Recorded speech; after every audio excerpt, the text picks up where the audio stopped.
Nestled between the Niger and the Kaduna Rivers, the ancient Nupe Kingdom stretches from Nigeria's central region to its northwest. The Nupe Kingdom is made up of a unique ethnic and cultural blend.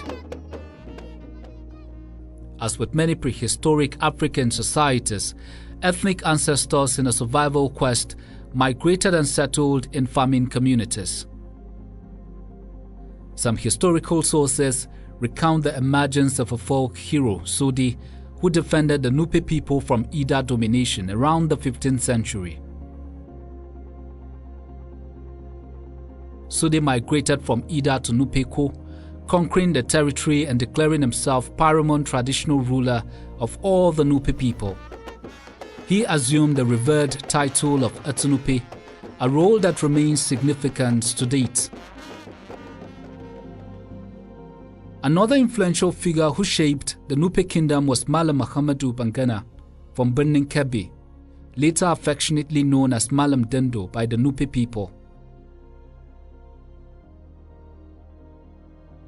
By the 19th century, Bida emerged as the capital of the Nupe Kingdom, transitioning from Rabat. This shift established Bida not only as a political center, but also as the cradle of Nupe civilization, anchored by a cultural identity that has been preserved for centuries. This documentary explores the traditional craft, culinary delight, and unique governance system of the Nupe people.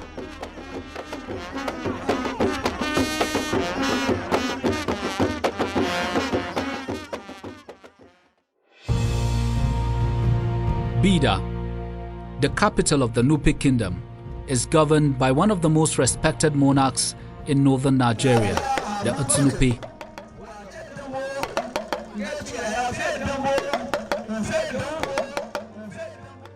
To truly appreciate this city, one must understand the rich cultural heritage and strong identity of the Nupe people. Traditional craftsmanship has been passed down through generations. In Masaga, Bida, the fine art of glass beads making is deeply rooted in the community's history. You see, the glass workers in Bida pride themselves with a slogan. Daga Masar, say Masaga. Meaning, apart from Masar is Egypt. And their era is called Masaga. That apart from these two places, there is nowhere you will find that trade of glass making. They pride themselves with that. And you should know that it's a close occupation. If you are not within their family, you will not be allowed to learn it. You will not be allowed to learn it. Currently, what are they using as raw materials? They use ordinary glass, ordinary bottles that they melt and work with it. But prior to that, they have their own raw materials that they use, which they heat over some period, and they allowed it to melt into molten. And from that molten, they began to cut and mold it into whatever shape they want, most especially necklace and beads that they use for hand and decorative for royals. Because the glass work is not for the commoner.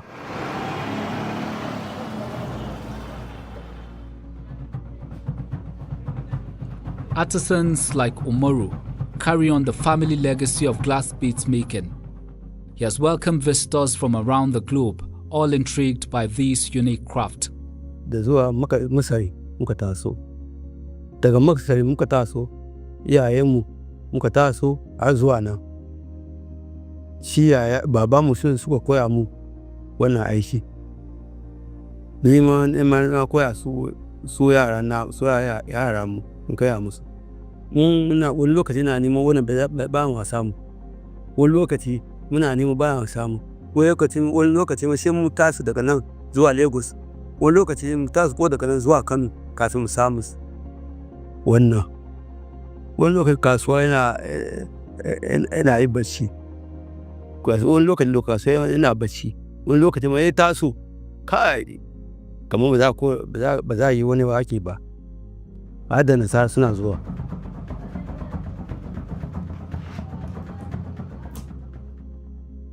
The history of glass beads production can be traced back to ancient Egypt, with archaeological findings dating as far back as 1365 BC. While global advancements have introduced modern tools and machines for refining these products, glass beads in Africa continue to hold significant cultural value, often used in weddings, festivals, and by royal families.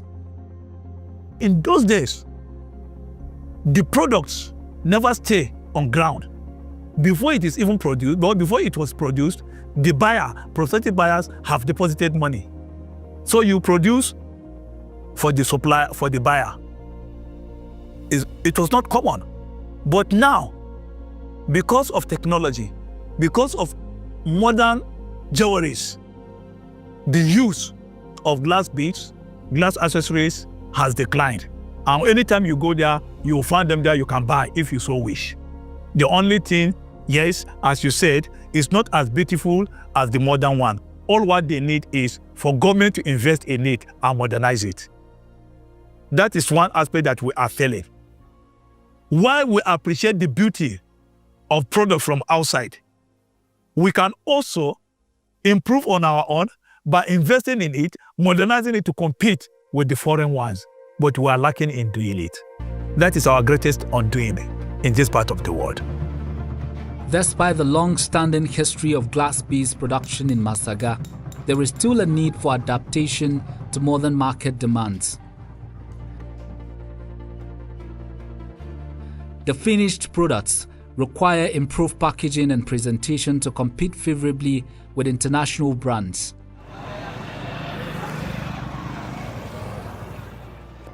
Another unique craft in Bida is that of brass making. While various regions practice this act, Swatamokun stands out as the most prominent center for brass artisanship. This area in itself has been in existence since 1896. The people of this area migrated from as far as Rabat down here. And when they came to this town, they settled with the Emirate Council.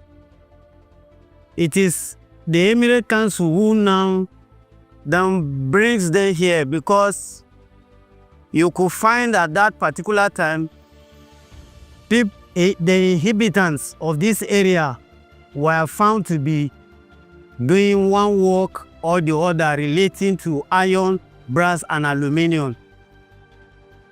That was the major reason that drove them from bringing those people to settle in this area, and so was named Swatamukun. Brass production in Bida historically relied on raw materials sourced from the earth. However, modern craftsmen now utilize recycled materials, reflecting an innovative approach to sustainability. When you have gotten your raw materials, you have to find a container. That container must be a little bit hard, made of iron. And you now put it on the fire. You put your raw materials inside and you continue to blow it with your fire blower, which is the modern one. The ancient one was made of bellow, but the modern one is made of wood. So you continue to blow it until a time when your raw material now melts, be it aluminum, be it brass, be it copper, be it zinc. When it now melts like liquid, you can now pour it into anything or anywhere you design what you want to do with it. If you want to make ladu like this one, you put it in a long iron, so that after 3 to 5 minutes, it becomes solid, and you now cut it into pieces with a chisel. Brass materials are transformed into a variety of products in Bida, with kitchen utensils crafted from brass being particularly popular among women in the community.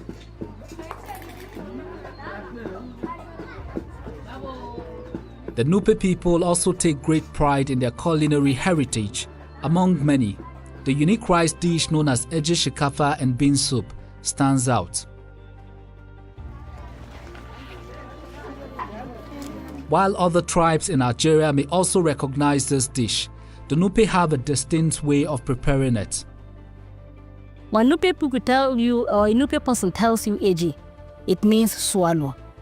But what kind of swallow? Because as we know, swallows are made with different grains. But the one that is peculiar to Nupe people is what we call eje chikafa, or eje jikafa, the swallow made using rice grains. You know, majority of Nupe settlements are along the River Niger banks. So because of that, we have swampy area that is what? Favorable for farming rice. So it is only natural that most of our staple food comes from what? The food we produce ourselves, the one we cultivate ourselves. So most of the major Nupe cuisine is what? Eje chikafa, which is tuwon rice. Eje shikafa is made from locally grown rice, boiled and mashed until it reaches a smooth and stretchy consistency. This food is celebrated not only for its simplicity, but also for its ability to pair tastefully with rich traditional soups such as the Nupe bean soup. After the eje chikafa, that's the tuwo, the swallow now, has been prepared, we don't just scoop it directly from the pot into the serving dish. No, we make use of calabash, which we call mangara. Mangara with kantara. Kantara is a piece, is made from a piece of calabash, and that is the serving, like what we have the serving spoon now. It is kantara we use to scoop the tuwo, that's the eje, from our pot. Then instead of putting it directly into the plate, we'll first put it into the mangara first to mold it and give it a very spherical, beautiful shape. Rather than just scoop and put it directly into it will not look neat. But for the Nupe people who want our food not just to be delicious, but it should be inviting to eat. It should look neat. But before you put it in the calabash, which we call mangara, you have to what? Use water to coat your calabash so that when you scoop your eje from the pot into the calabash, it should not stick to the calabash. And with that water, it will be easy to mold. So when you mold it, you can now what? Put it inside of that serving dish, and it will look very neat and beautiful. Instead of in the modern times that you put your tuwo inside a cellophane paper or leather to wrap and no, we use mangara to what? Shape our eje chikafa. For the Nupes, ezowa should be prepared using generous amount of palm oil, because it is that palm oil that gives it its yellow coloring. That is one. You know, when you're preparing soup, you need condiments like or what some people call seasoning, like salt, pepper. For the Nupes, when you're preparing ezowa, it is recommended that you use dry fish, not as protein for your food, but as a condiment for your ezowa. You must use, or you should use, to elevate the taste. And I forgot to mention one other very important ingredient in preparing Nupe ezowa. It is called kulataka. For preparing ezowa, you must include fish and kulataka. Kulataka is what Yoruba people call iru. That's the locust bay. Iru. But in Nupe land, we don't use fresh iru. Our iru, we usually dry it. That is why it is called kulataka, because it is in a dry form. So you have to include your iru Then when your beans is soft, you add your iru to it, you add your salt, your pepper, your generous amount of palm oil, because that is what gives the ezoa that yellowing color. Without sufficient palm oil, your ezoa will be very pale and it will not look inviting. It may not be ezoa again as it is known traditionally. So that is how we prepare our own. Beyond eje, shikafa and bean soup, the Nupe kitchen is home to a diverse array of traditional delicacies. Each dish reflects the region's agricultural bounty combined with cultural influence from centuries of trade and migration. Bida, the heart of the Nupe Kingdom, boasts a rich traditional history dating back to the 15th century, long before colonial boundaries were imposed. The kingdom flourished under powerful rulers like Sodi, a legend credited with uniting the Nupe people. Bida was in existence long before the foundation of the famous Sweden Nupe Kingdom, which dated back to about 14th, 15th century.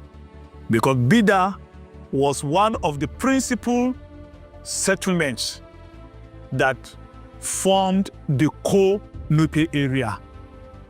The man Swede succeeded in changing the politics of Nupe because the smaller kingdoms that were in existence, he brought them under his leadership. He unified the most of the autonomous community in Nupe land into a bigger mega state that came to be known as Nupe Kingdom.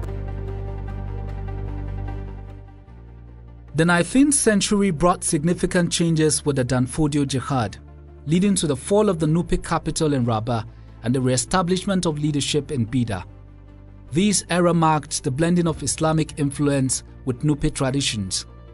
Bida emerged as the new political epicenter. Here, the Nupe serves not only as a traditional monarch, but also as a symbol of unity and cultural pride. It started as a hunting ground, become a place of trade. During the war of the establishment of emirates in Nupe land, it became a war camp. And after the war, when Nupe Kingdom was balkanized into pockets of emirates, we have Ageye, we have Lapai, we have Lafia, we have Tsonga. Bida Emirate was the last to emerge. However, its foundation was laid long before then at Rabat in 1833. Because it was at Rabat that the Fulani clergymen dispersed and established all sorts of emirates that I mentioned earlier on. And the foundation of Bida Emirate was laid at Rabat when Osman Zaki was appointed after the demise of his father, Dendo, as the emir at Rabat. But his appointment at Rabat at that period in 1833, in the sharing of offices of the emirate, that brought in crisis between Osman Zaki and his brother, Muhammad Saba, who came to be known as Masaba, because he felt that he should be second in command, that is Yerima Oshaba. But he was not. A nephew of him was appointed ahead of him, and that brought the crisis between them. And that crisis lasted between 1833 up to the time that Bida Emirate was founded in 1857. From 1849 to 1857, there was an intruder. So to me, it's not an intruder because he was part and parcel of the Fulanis. The only thing he happens not to be a Fulani man, and therefore they saw him as not part of them. When he usurped the power, defeated the Masaba leadership, and he became a de facto leader in Nupe land. And that made the Fulanis to unite and fought Umar Bahaushe, which with a decisive war at Bida in 1857, which now marked the foundation of Bida Emirate. So it was from then Bida became the political center of Nupe. Bida became the economic center of Nupe. Bida became the commercial center of Nupe. Bida became the diplomatic center of Nupe. Today, the title of Nupe rotates among three prominent ruling houses: the Usman Zaki House, the Masaba House, and the Umaru Majigi House. This rotational system was established to ensure fairness, balance, and harmony among past rulers. They are brothers from the same parent. Their ancestor is Muhammadu Monko. He gave birth to many children, about 9. 2 females, 7 sons, 7 males. It is only 2 that became kings. That is Usman Zaki and Mama Saba. Understand? Others are also there. Now, these are the people, his descendants. These descendants are referred to as Mwachinji, that is the royalists. They are the people that are entitled to become kings. But these 2, that is Usman Zaki and Masaba, were the first set to rule in Bida. Then they didn't start there. They started from Rabah. There is a town called Rabah. That's why they started, before relocating to Bida. Now, Usman Zaki ruled first from 1856 to 1859. Understand? Now, when they arrived in Bida, each of them found quarters to themselves at a very wide places. Understand? Usman Zaki started. When he died, his younger brother Masaba took over from 1859 to 1873. Now, the eldest brother of them all was called Mama Majiji. He even died before their father. Understand? So his son, now it was the turn of his son. That's how they did it. Instead of the father that died earlier, they now gave the throne now to the son, which is Umaru Majigi. So Umaru Majigi is a grandson to Muhammadu Monko, a nephew to Usman Zaki and Masaba. So he now ruled. Understand? That's how the 3 houses were established from Umaru Majigi, and the rotational system started from there. Understand?